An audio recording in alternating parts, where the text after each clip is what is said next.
हर हर महादेव। भक्ति की शक्ति में मैं लक्ष्मी यादव एक बार फिर आप सभी का स्वागत करती हूँ।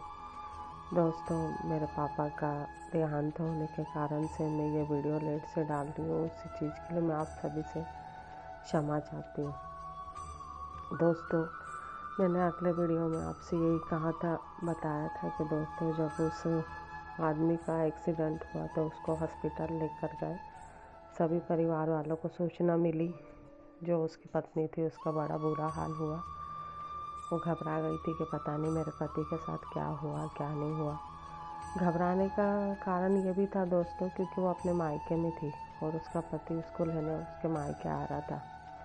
अब दोस्तों, किसी को भी एक महिला को बड़ा ही वो लगता है कि यदि अगर उसके घर के इधर जाके और उसके पति के साथ कुछ होता है तो सभी लोग उसी को बोलेंगे, उसी के ऊपर आरोप लगाएंगे। इसी डर के मारे वो बहुत परेशान भी थी और वो सब छोड़ के उसको ये लग रहा था कि पता नहीं मेरा पति किस हालत में होगा। ये सब मतलब चारों तरफ का टेंशन उसके दिमाग में था दोस्तों। लेकिन उसके बाद जब वो हॉस्पिटल गई दोस्तों, और मतलब जाने से पहले ही वो इतनी बदहोश हो गई थी दोस्तों कि उसको समझ में ही नहीं आ रहा था कि ये क्या हो रहा है उसके साथ। मैंने आपको अगले वीडियो में ये भी बताया था दोस्तों, जैसे कि वो अपने गर्मी में जो नवरात्र होते हैं, चैत्र नवरात्र में अपने माता मम्मी के घर पे जो मूर्ति स्थापना पूजा पाठ के मायके में आई हुई थी, और उसके भतीजी की सगाई होने के कारण से उसे वहीं रुक जाना पड़ा था। और उसका अपने मिस्टर मतलब अपने पति को उसने वहाँ भेज दिया था ऑफिस, और वो दोबारा से वहाँ आ रहे थे सगाई में जाने के नाम से। बाकी वो लोग आए थे नवरात्र में ही। तो दोस्तों, जब आने के टाइम उसके साथ ये हादसा हुआ कि वो ट्रेन से मतलब गिर गया। अब दोस्तों, यहाँ सबको पता होने के बाद सब लोग परेशान हो गए, उसको एडमिट कराया गया। अब जैसे दोस्तों, जो एक आदमी रहता है जो घर का सब करते हैं, जब उसी को कुछ हो जाए तो एक महिला और बच्चे क्या करें। खासकर जब वो एक हाउसवाइफ हो और बच्चे उसके नाबालिग मतलब 18 साल का उसका बड़ा बेटा था और छोटा तो और भी छोटा था। तो ऐसे हालात उसके साथ होते हैं दोस्तों। अब वो जब वहाँ पर मंदिर में अपने माता रानी के पास वहाँ बाहर जब उसके घर के बाहर आंगन में खड़े होकर उसको इतना ज़्यादा रोती है दोस्तों। उसके पापा बुजुर्ग रहते हैं, वो भी बहुत परेशान हो जाते हैं। वो रोती है और बाहर ही आंगन में खड़े होकर जोर जोर से चिल्ला के अपने माता रानी से एकदम जैसे कोई एक इंसान से लड़ाई करता है उसी तरह से लड़ाई झगड़ा करती है और बोलती है कि मैं आप हर बार अपने नवरात्र मनाने तो आपके पास आती हूँ अपने पति को यहाँ लेके और आपकी पूजा पाठ करती हूँ, और यदि अगर मेरे पति को कुछ हो गया तो मैं वहाँ क्या जवाब दूँगी, मैं कैसे जाऊँगी, क्या बोलूँगी। जब मैं आपके लिए आती हूँ तो क्या आपको ये सब उसके साथ हो रहा था और आप देख रही थी माता रानी ऐसे करके वो उसके साथ लड़ाई झगड़ा करती है। तो सभी मोहल्ले वाले वहाँ पर जो आस पड़ोस वाले लोग रहते सभी जमा होके उसको देखते हैं और समझाते हैं कि ऐसे मत बोलो, भगवान ने चाहा तो कुछ नहीं होगा आपके पति को, ऐसे करके उसको बोलते हैं। लेकिन वो गुस्से में बहुत बोलती है, माता रानी से एक इंसानों की तरह लड़ाई झगड़ा करती है। और उसके बाद दोस्तों, उससे चला भी नहीं जाता, कह सकते हैं कि उससे मतलब उसके पैर ही नहीं उठते, उससे उसको समझ में नहीं आता, इतनी रोती रहती पागलों की तरह। लोग कहते हैं कि कहीं किसी का कोई तबीयत ना ख़राब हो जाए करके सबको डर लगने लगता है, इतनी ज़्यादा उसकी हालत ख़राब हो जाती है दोस्तों। और फिर उसके बाद ऐसे बोल के और वो बोलती है कि यदि अगर आप मेरे पति ठीक नहीं हुए और वो जैसे मेरे साथ चल के आपके नवरात्र के लिए आए थे वैसे ही चलते हुए वो अपने घर जाना चाहिए, वरना मैं दोबारा कभी भी आपके इधर पैर नहीं रखूँगी, ना मैं आपके इधर पूजा करूँगी। ऐसे करके वो माता रानी को बोलती है और दोस्तों ऐसे बोल के वो वहाँ से निकलती है और वो हॉस्पिटल की तरफ जाती है। जब दोस्तों वो हॉस्पिटल जाती है, हॉस्पिटल जाने के बाद उसके जो परिजन रहते हैं, जो रिश्तेदार रहते हैं, वो लोग वहीं पर ही रहते हैं दोस्तों। और उस औरत को देखकर कोई उससे कुछ नहीं बताता कि कितना लगा है क्या लगा। पागलों की तरह सबको पूछती है, अपने बहन से पूछती है, अपने जीजा जी से पूछती है, और अपने रिश्तेदारों से, वहाँ के जो मोहल्ले वाले रहते वो लोग सब लोग आते, सबसे पूछती, लेकिन कोई उसको उसकी हालत नहीं बताते।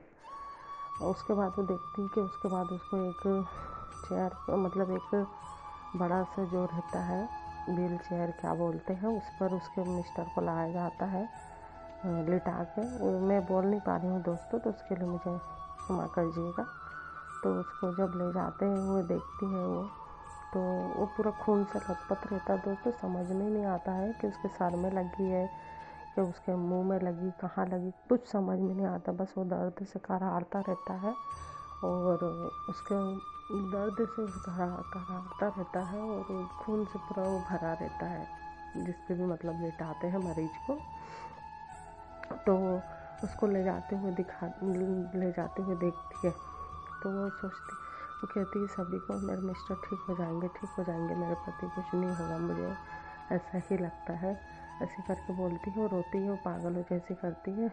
उन लोग, उसके परिवार वाले भी कुछ नहीं बोलते, वो लोग चुपचाप बस बैठे रहते हैं और रोते रहते हैं। और उसके बाद में उसको ले जाया जाता है दोस्तों, और फिर उनसे ये पूछा जाता है उस लेडीज़ से जिसकी हालत खुद ही ठीक नहीं है, उससे पूछा जाता है कि अब क्या किया जाए बताइए, क्योंकि जब तक कुछ पैसे जमा नहीं होंगे तब तक इलाज शुरू नहीं होगा। अब बताइए दोस्तों, मायके में जाने के बाद जिसकी माँ पहले से ख़त्म हुई है, पिता बुजुर्ग है, और आजकल के दुनिया में दोस्तों भाई बहन किसके होते हैं, ख़ास तौर से भाई, मतलब जो भी बहुत से होते भी हैं, बहुत से नहीं भी होते, मैं ऐसे नहीं बोलूँगी, लेकिन पैसा बड़ी बुरी चीज़ होती है दोस्तों। तो मतलब उससे पूछते तो उसकी हालत कुछ उसको खुद समझ में नहीं। वो अपने 18 साल के बच्चे को बुलाती दोस्तों और बोलती कि बेटा, पापा के अकाउंट में जितना भी मतलब सैलरी आया होगा अभी, उसको तुम जमा कर दो, बाकी का बाद में देखा जाएगा, क्योंकि हम लोग अभी कुछ नहीं कर सकते। तो उसको वो एक राय दी जाती है कि ये हॉस्पिटल एकदम बड़ा है, हाई फाई है, यहाँ पर तुम्हें पैसे लगेंगे ज़्यादा, और तुम कैसे करोगे, क्योंकि जो करने धरने वाला आदमी वही मतलब वो है, तो फिर कैसे करोगे। वो कहती है कि मेरे बाद में देखूँगी, लेकिन अभी मुझे बस अपने पति को ठीक करना है और उनको मतलब कैसे भी करके उसको ठीक कराना है। तो अपने बच्चे से, उसका बच्चा ने भी जो भी माँ ने बोल दिया वो सुन के उसका बेटा हाँ बोल के वो भी जाता है और अकाउंट से 20-25 हज़ार रुपये निकाल के ला के दोस्तों वहाँ जमा करते हैं। जमा करने के बाद उसको एडमिट किया जाता है, उसको एडमिट करते हैं। एडमिट करने के बाद वहाँ पे इलाज शुरू होता है दोस्तों। इलाज शुरू होने के बाद उसको सीधे डायरेक्ट ही उसको आईसीयू में एडमिट करते हैं, मतलब आईसीयू में ही रखा जाता है उसको। अब उसकी हालत ख़राब हो जाती है, पूरा चेहरा वगैरह सब कुछ समझ में ही नहीं आ रहा था दोस्तों, पूरा सूजन वगैरह सब, और पागलों के जैसे। अब ये बताइए दोस्तों, जो खुद ही बेहोश हो वो औरत क्या करे, वो कैसे अपने ससुराल वालों को भी बताए और कैसे वो वहाँ पर इंतज़ाम करे और कैसे वो उसका बच्चा करे। लेकिन दोस्तों फिर भी आप विश्वास नहीं मानोगे, जो भी इसको सुना उसको बड़ा अचरज लगा दोस्तों, कि उसे खुद ही मतलब उसको खुद बुलाकर वहाँ पे जो दुकान से, मतलब उसके मायके में एक लड़की कितने दिन जाती है दोस्तों, 15 दिन, 1 महीना, 2 महीना जाती है। उसके बाद उसका कोई इतना ज़्यादा वो नहीं रहता, लेकिन फिर भी उसमें जो मायके में उसके दुकान वाले लोग रहते हैं, जो भी रहते हैं, वो लोग खुद बुला के दोस्तों उसकी मदद करते हैं, उसे पैसे देते हैं दोस्तों। ये सब उसके ऊपर माता रानी का आशीर्वाद रहता है। और उसको कम से कम 8 दिन तक दोस्तों उस आदमी को आईसीयू में रखने का रहता है। बोलते हैं कि कम से कम उसको, मतलब अभी तो कुछ नहीं बता सकते, पर इसको बहुत दिन लगेगा, ऐसे करके वो लोग बोलते हैं। वो दोस्तों वो ये कुछ नहीं सोचती। अब वो जब उसको पहला दिन होता है, वहाँ वहीं पर ही बाहर ही, हॉस्पिटल के बाहर ही उसके जो भी बहनें लोग रहती हैं, जीजा जी परिवार के जो भी लोग रहते हैं, वो वहीं पर ही रुक जाते हैं, वहीं सब उसके साथ सोए रहते हैं।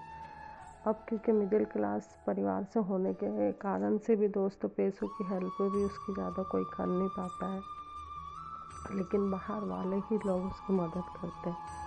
और वो रात में अचानक से उठती है 2-2:30 बजे दोस्तों, बाहर ही सोती रहती है और रोने लगती है, उसको वो सब दिन उसके आंखों के सामने आने लगते हैं दोस्तों, जो उसके पति के साथ उसके अच्छे गुजरे हैं, जो उसके पति ने उसको आज तक कभी किसी के आगे हाथ नहीं फैलाने दिया, कभी मतलब उसको अगर माँ बाप के बाद किसी ने अच्छे से बच्चों की तरह रखा है तो वो उसका पति है, जिसने उसके हर शौक पूरे करे, हर कुछ किया है। तो उसको मतलब उसके आंखों के सामने ये सब चीज़ें आने, अंधेरा से छाने लगता है कि यदि मेरे पति को कुछ हो जाता है तो हमारा क्या होगा, मेरे बच्चे छोटे छोटे हैं और मैं क्या करूँगी। उसको कुछ समझ में नहीं आता क्या होगा करके, वो चीज़ को याद करके एकदम रोने लगती है। उसको नींद भी नहीं आती दोस्तों, सुबह वो उठती है तब भी उसको वही सोच सोच के रोना आता है। अब इलाज चलता रहता है दोस्तों, तो उसका बच्चा बोलता है, माँ आप माता रानी की इतनी सेवा करते हो, भगवान पे इतना विश्वास रखते हो, तो आपके साथ कुछ गलत नहीं होगा, आप भगवान पे विश्वास रखिए। दूसरे दिन दोस्तों उसका भाई आता है और उसका भाई बोलता है कि जो भी हो लेकिन तुम्हें अपने ससुराल में बताना चाहिए, चाहे जो अंजाम हो उसकी चिंता नहीं करना चाहिए, पर उन लोगों को सूचना देना चाहिए। वो भी सोचती है दोस्तों एक पल के लिए कि आप जो भी हो, चाहे मुझे सुनना पड़े चाहे जो हो, पर मैं उसके घर वालों को ज़रूर बताऊंगी। और वो फ़ोन लगा के उसके सास को बताती है दोस्तों। शुरू में उसके सास और उसके जो रिश्तेदार लोगों को, जो भी उसके सास को दूसरे तरीके से बताती हैं, लेकिन वो अपने घर वालों को दूसरे तरीके से बोलती हैं और एकदम चिल्लाती हैं और अजीब तरीके से फ़ोन में उसको बोलती हैं दोस्तों। अभी तो उसके जो औरत रहती है उसको यही लगता है कि ठीक है मेरा पति ठीक हो जाए, बस मैं यही चाहती हूँ, बोल रहे हैं तो बोलने दो भाई, उनके बच्चा है तो वो तो बोलेंगे ही, ऐसे करके वो बोलते हैं। और दोस्तों फिर उसके बाद उसके बाद बोलेंगे ही, और उसके बाद फिर वो अपना काम जारी रखते दोस्तों, जैसे जैसे मदद बनती है इलाज। दूसरे दिन दोस्तों उसको तीसरे दिन उसको होश आता है उसके पति को। धीरे धीरे मिलने की इतनी भीड़ लगती है दोस्तों कि उस औरत के बारी ही नहीं आ पाती उससे बात करने की, मतलब थोड़े 10 मिनट 5 मिनट जाती है, सभी लोग जा के देखते हैं और बोलते हैं कुछ कह नहीं सकते, आंखें तो खोला है, बातचीत तो कर रहा है, लेकिन कुछ कह नहीं सकते क्या होगा करके सभी लोग ऐसे बोलते। पर वो सिर्फ माता रानी पे विश्वास करती है और उसका बच्चा भी माता रानी पर ही विश्वास करता है कि सब सही होगा। और उसके बाद दोस्तों वो इलाज में ही लगी रहती है। उसका ध्यान सिर्फ ये रहता है दोस्तों कि जैसे भी करके वो अपने पति को ठीक कर ले और उसको ठीक करके ही ले जाए, उसकी कोशिश पूरी यही रहती है दोस्तों। वो कौन क्या बोल रहा है उस चीज़ पे उसका कोई ध्यान नहीं रहता दोस्तों। अब दोस्तों क्योंकि उसको आईसीयू में एडमिट करा रहता है और उसको तीसरे दिन होश आता है, बातचीत करता है दोस्तों धीरे धीरे सबसे, लेकिन इतना ज़्यादा वो नहीं लगता है, सूजन पूरे चेहरे पर रहती है। और आईसीयू में तो कैसे रखते हैं आप सब लोग जानते ही हैं दोस्तों। तो मतलब उसको इलाज उसका चालू रहता है और वो उसका पैसों का बंदोबस्त के लिए उसको बोलते रहते हैं दोस्तों। डॉक्टर लोग बोलते हैं कि ये दवाई लगेगी, वो दवाई लगेगी और पैसे लगेंगे, वो उसी में लगी रहती है दोस्तों। कभी किसी से मांगती है, कभी किसी से मांगती है, और वो उसका इलाज के लिए जैसे जैसे बनता है पैसे देते रहती है दोस्तों। उसकी जो बहन रहती है वो भी उसकी हेल्प करती है दोस्तों और उसको थोड़ा बहुत पैसा देती है। बाहर वाले लोग थोड़े थोड़े लाते हैं और जहाँ कम पड़ता है तो खुद से भी बोलती है दोस्तों। और दोस्तों बस रात दिन वो यही प्रेयर को भगवान से यही प्रार्थना करती रहती है कि जल्दी से जल्दी मेरा पति ठीक हो जाए और मैं उसको हंसते बोलते घर ले जाऊँ। बस उसको यही चिंता रहती है। पैसे कम पड़ने के कारण से दोस्तों वो अपने ससुराल वालों से भी पैसा मांगती है, क्योंकि दोस्तों ससुराल वाले ये अपने माँ बाप का इकलौता बच्चा होने के कारण से और उसके ससुराल वाले भी गाँव के होने के कारण से ज़्यादा मतलब उतने ज़्यादा सक्षम नहीं रहते दोस्तों। वो लोग भी ऐसे ही रहते हैं गरीब। तो वो अपने ससुराल से मदद मांगती है। वो बोलते हैं कि हम लोग देखने के लिए आ रहे हैं उसको। तो वो बोलती है कि मैं आप लोगों से हाथ जोड़ के प्रार्थना करती हूँ कि आप लोग देखने मत आइए। आप लोग जो देखने आएंगे उसका जो पैसा लगेगा उससे अच्छा आप एक काम कीजिए कि वो पैसा मुझे भेज दीजिए, ताकि कुछ पैसा इनके इलाज में कम ना पड़े। जैसे भी करके ये बस ठीक हो जाए, उसके बाद सब सही हो जाएगा। ऐसे करके वो उन लोगों के भी हाथ जोड़ती है, अपने ससुराल वालों के। और जो भी रिश्तेदार उसके आने का बोलते हैं उनसे सबसे यही बोल के वो उन लोगों से जैसे कोई 3,000 कोई 10,000 जैसी मदद देता है वैसी मदद लेके वो हॉस्पिटल में जमा करती रहती है और उसका इलाज चालू करती। हॉस्पिटल की दवाई गोली भी इसमें ज़्यादा बास्केट भर भर के वहाँ देना पड़ता है दोस्तों। इतना पैसा लगता है कि सोचिए कि मतलब कहते हैं कि जब 4-5 दिन होता है तो उसका सिस्टर लोग उसको बुला के बोलते हैं कि आपके पैसे और बचे हुए हैं, आप लोग कब दोगे। तो हाथ पैर जोड़ के उनसे बोलती है दोस्तों कि मैं अपने हॉस्पिटल जहाँ पर मेरे मिस्टर ऑफिस में काम करते हैं मैं वहाँ सूचना करके उन लोगों से भी मदद मांग रही हूँ। मैंने साहब लोगों को भी बता दिया है और उन लोगों से भी बोला कि आप लोग प्लीज़ मेरी हेल्प कीजिए कि जिससे कि मेरे पति का इलाज हो सके। क्योंकि मैंने अपने रिश्तेदारों से भी जिनसे जैसे बना है, गरीब है क्योंकि जैसे जैसे हेल्प बनी मैंने उन लोगों से ली है, लेकिन वो लोग भी इतने ज़्यादा सक्षम नहीं है कि मेरी मदद कर सके। तो वो उसके जो ऑफिस में वहाँ पर भी बोलती है, लेकिन दोस्तों उस समय उसके ऑफिस तरफ से क्योंकि वो दूसरे उधर जाके दूसरे शहर में जाके हुआ रहता है तो वो लोग भी इतने दूर से कुछ हेल्प नहीं कर पाते दोस्तों उसकी। तो मतलब वो मांगती रहती है मदद, पर इधर से उसको उस समय कुछ हेल्प नहीं मिल पाती और उसको वहीं पर ही सब करना रहता है दोस्तों। यहाँ तक कि वो अपनी चीज़ें तक गिरवी रख दूँगी, सब करके ये सब माइंड में बना लेती है दोस्तों। लेकिन दोस्तों छठे दिन उसको उसका मिस्टर वो देखती है अचानक से कि मतलब 6 दिन में दोस्तों आप लोग विश्वास नहीं करोगे, एक अचरज और अजीब सा लगता है कि 6 दिन में जब वो वहाँ आईसीयू में ऐसे झाँक के देखती तो उसका पति चलते हुए है उसको पकड़ के चलते हुए बाथरूम कराने के लिए वहाँ से एक वार्ड बॉय लेकर आता रहता है और वो उसको देखती है और इतना ज़्यादा खुश होती है कि आप पूछो मत, इतना ज़्यादा खुश होती है और अपने बच्चों को बताती है। उसका बच्चा पहले शायद देखता है और उसको जाके बताता है उसकी माँ को, और वो देखने के बाद वो लोग इतना खुश होते हैं, खुशी से नाचने लगते हैं दोस्तों। ये मतलब ट्रेन से गिरने से, चाहे वो ट्रेन स्लो हो या तेज़ हो नहीं पता, लेकिन गिरने के बाद उसके पति ऐसे चलते हुए बाथरूम के लिए बड़ी बात है दोस्तों, बहुत बड़ी बात है करके वो बहुत खुश होती है। और 6 दिन हो जाते हैं उसके बाद दोस्तों अब उसके पति की हालत थोड़ी ठीक होने लग गई थी दोस्तों। वो जब उसका बच्चा उससे मिलने जाता था तो वो अपने बेटे से यही सवाल करता था कि तुम लोग कैसे क्या कर रहे हो, कैसे क्या इलाज चल रहा है, ऐसे करके उसको पूछती है। तो उसके क्या बोलते हैं, वो बोलती कि तुम चिंता मत करो, सब सही हो जाएगा, मैं सब सही कर लूँगी, ऐसे करके वो बोलती है।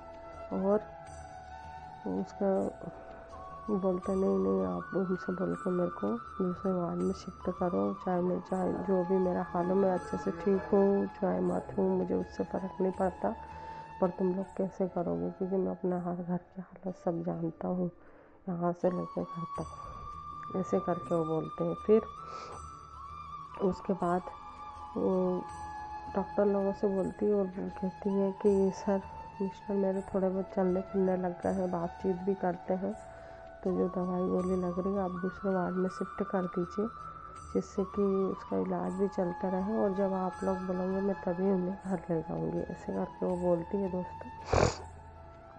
तो वो लोग बोलते नहीं हम ऐसे नहीं कर सकते, अगर कुछ हो गया तो इसमें आपकी जिम्मेदारी होगी, उसको डराते हैं। वो डर मतलब एक तरीके से डॉक्टर जो रहते हैं भगवान का रूप ही रहते हैं दोस्तों, जो भी बोलते हैं वो सही बोलते हैं, लेकिन फिर भी वो क्या करें, मजबूर रहती है क्योंकि वो जो सिस्टर रहते हैं वहाँ पर वो लोग भी उसको और उसके बच्चों को एकदम बोलते रहते हैं कि जो पैसे बचे हैं उसको ला के जमा कीजिए ऐसे करके।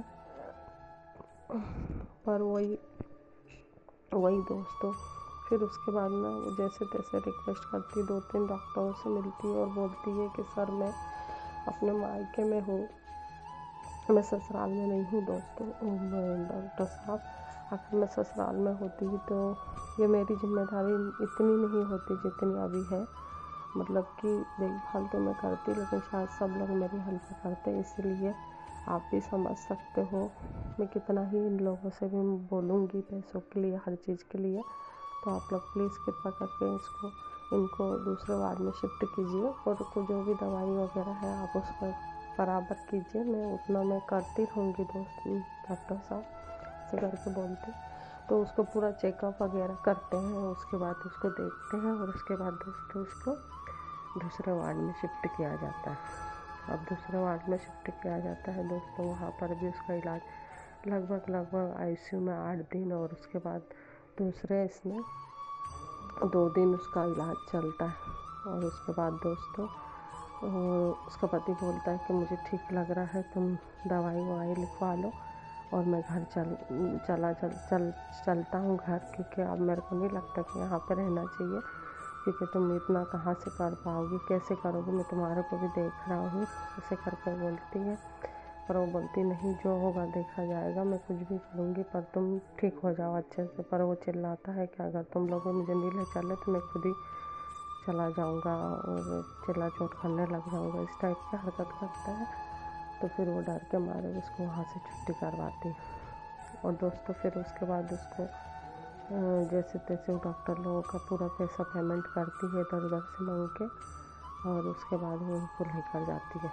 जब उसको वहाँ से एम्बुलेंस में लेकर जाया जाता है दोस्तों, तो आप विश्वास नहीं करोगे, वो छोटी वाले एम्बुलेंस में वो आदमी वहाँ से बैठते हुए जाता है, मतलब लेटे भी नहीं रहते, वो बैठ के वहाँ से जाते हैं।